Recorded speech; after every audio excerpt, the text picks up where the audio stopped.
Morning, everybody. How you doing? Welcome back to the Spurs Talk Show. I'm Sean Butler. Bugsy Maloney's just up in front. This is episode 224, I think, of Tottenham Walks, or the Spurs Walk Show. I think I'm landing on Spurs Walk Show. It's very hot and muggy, so excuse me if you see beads of sweat as we do this episode with you from Surrey. Guys, please do me a favour, smash the like button for me on the video like you always do. Smash the subscribe on the channel if you haven't already. Join the now 8250 of you that have come before. Welcome back to all those guys. Welcome to the new ones. And whilst you're at it, hit the notification bell and drop a comment. Let me know your thoughts on today's topic. Let's get through the transfer news, views and clues. There's only really 3 stories today. One of them I'm going to tidy up from yesterday. So we spoke about Yassine Bounou, the Moroccan goalkeeper. The exploits at the World Cup and the penalty shootout were memorable.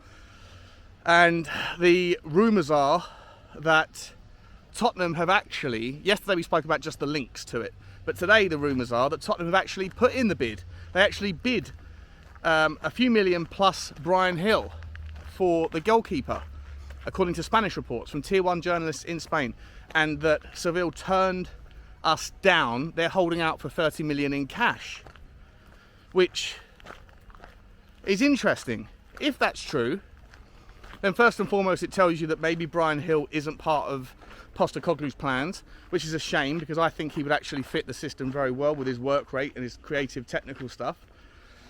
But maybe he just doesn't want to come back, having lifted the trophy with Seville. Maybe he wants to stay there and make that move permanent. But if that's the case, then Seville don't value him at 25 million quid, which is a shame considering they did value him at that much when they sold him to us a couple of years ago and took Eric Lamela in the process.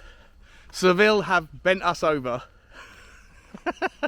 for 2 years over this guy, eventually getting him back plus Lamela and 25 million in the process, and now they want to bend us over for Bounou. It will probably happen, knowing us, but I hope not. As I said yesterday, Monchi's good at not many things in my opinion, but taking advantage of Tottenham is his forte. Moving on from him, the other story, staying with Morocco though, I don't think I mentioned this on yesterday's Tottenham Walk or Spurs Walk Show, but I did mention it on the live stream. But for those of you who didn't watch that, I thought I'd bring it up today. Tottenham are linked with Sofyan Amrabat, the monster number 6, who plays for Fiorentina. We've been linked with him for about 3 transfer windows now. The first window back in January 22, he was unknown to most of us, and most people turned their noses up to him. But he's had a wonderful 18 months of football, kind of exploding on the kind of scene, and has really emerged as a top player for Fiorentina and a top talent for Morocco as well. And look, a really good player. For me, the question mark is how much would he cost, and the answer is about 30 million allegedly. And it's really the question mark of whether do we need him, put aside to whether or not the budget thing is an issue, because for me what I could see as making sense of it is selling Pierre-Emile Højbjerg for about that amount of money. I do think you could get about the same amount of money for Højbjerg. He's got a massive brand in Europe.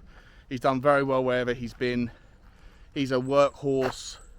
He's a very talented player, Pierre-Emile Højbjerg. A lot of fans kind of are one way or the other with him, but for the correct level, he is a very, very good player. He's built like a machine. He never gets injured. He can play every game of every season, and he is capable of playing in a variety of different roles. I would just say that I don't think he necessarily is good enough at any of them to play the specific roles that are required in the Ange Postecoglou system. The number 6 role, for example, it's there to be the quarterback when you have the ball, the guy where everything, the player that everything goes through when you have the ball. The start of moves start with the 6. He pings it left, right, long, short, in the air, on the floor. He can run with the ball. That is the role that Callum McGregor played for Celtic. And I don't think Callum McGregor is of a good enough level to take that to the Premier League, personally. But trying to find someone who can do that same thing is difficult. And I don't think that we have that role represented in any of the 3 players that we currently have. I don't think Højbjerg can do it to a good enough level. I don't think Bissouma's good enough yet on the ball to be the kind of cornerstone, the foundation block of every move? I'm not sure. Does he have the tackling ability? Yes. He has more of the monster side to him than I think Bentancur does. Does Bentancur have the passing and the on-the-ball stuff? 100%. He's brilliant at that. But where I worry about Bentancur is what happens in the transition when you have the two centre-backs and one of the full-backs that have stayed behind, and the other full-back has gone and joined the five up top. The role of the six is to sit back and protect those centre-backs. Is Bentancur the guy for that? I don't think he is. Also, this is not to challenge Bentancur's aerial presence. I think he's okay in the air, but when the press is doing their thing off the ball at the top end of the pitch, the idea of doing the press successfully is that you push the goalkeeper or the centre-back into making the decision to pump it long. And in an ideal world, when that happens, you have incredibly capable centre-backs and the number 6 as an aerial presence to be able to win the aerial duel and hopefully knock it down to a Tottenham player who can then recycle the ball and start the move again. That is the way that you retain possession in the event of the goalkeeper going long. So from an ideal position, from an ideal point of view, you have two centre-backs that can do everything else they need to do when they haven't got the ball, but also be incredibly good at winning aerial duels. And that same requirement can be stretched to the number 6. And again, I'm not sure Bentancur has that in spades like we could ideally have. To me, Sofyan Amrabat does have that position more locked up as the number 6 than any of the other three. He's very, very good in the air. He's very strong. He's very physical. He's very good in the challenge. He's very good with the ball at his feet, running and driving at players, and he has a wider range of passing than, say, Bissouma or Højbjerg.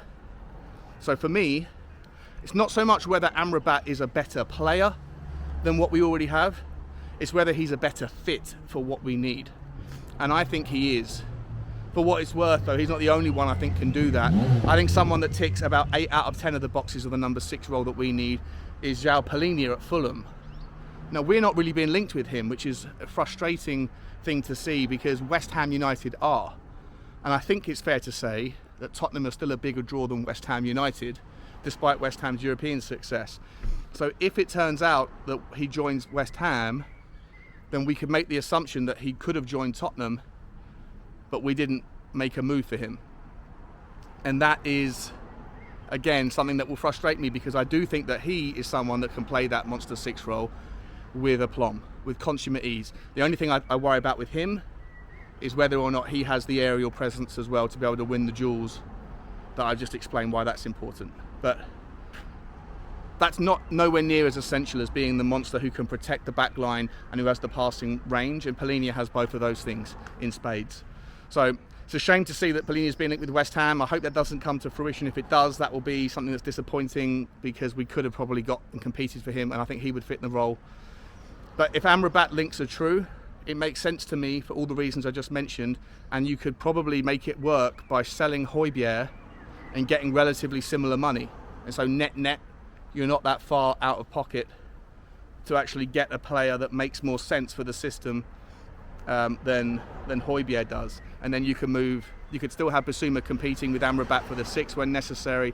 You could have Bissouma working into the 8 role, the Rio Hatate role, and competing with Bentancur. And then hopefully you get James Maddison who can play in the kind of Matt O'Reilly role, the 10 kind of on the right side of the midfield 3. And occasionally James Maddison could also work into one of the top 3 systems. On that note, the other link I wanted to bring to your attention today, guys, was Jadon Sancho. I'm going to immediately kind of poo-poo this really because I feel like he's 50 million quid asking price for him. It doesn't make a hell of a lot of sense. 73 million pound was the price that was paid by Manchester United for the Dortmund superstar in 2021. He's come into Manchester and he's flopped in the Premier League. He wants to go back to Dortmund. I don't think Dortmund will probably struggle too much to be able to get that over the line if they want that to happen. Are Tottenham really going to come in and pay £50 million for a player that hasn't proven himself in the Premier League?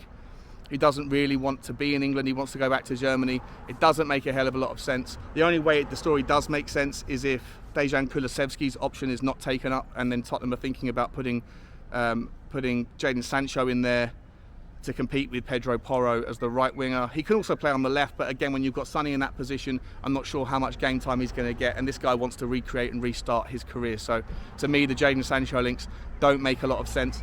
I don't even think he counts as homegrown, because whilst he's being English, I think he grew up in Dortmund. So again, I'd be very surprised to see Tottenham pay £50 million for him, £50 million for James Maddison, £40 million for David Raya, and more change left over for 2 or 3 centre-backs. Doesn't make a lot of sense to me, guys. Let me know if it makes sense to you. But for Amrabat, I'm a big thumbs up. For Jadon Sancho, I'm a big thumbs down. For Yassine Bounou, I'm disinterested. I want David Raya. Let me know your thoughts. Like, subscribe and comment. And as always, guys, bye.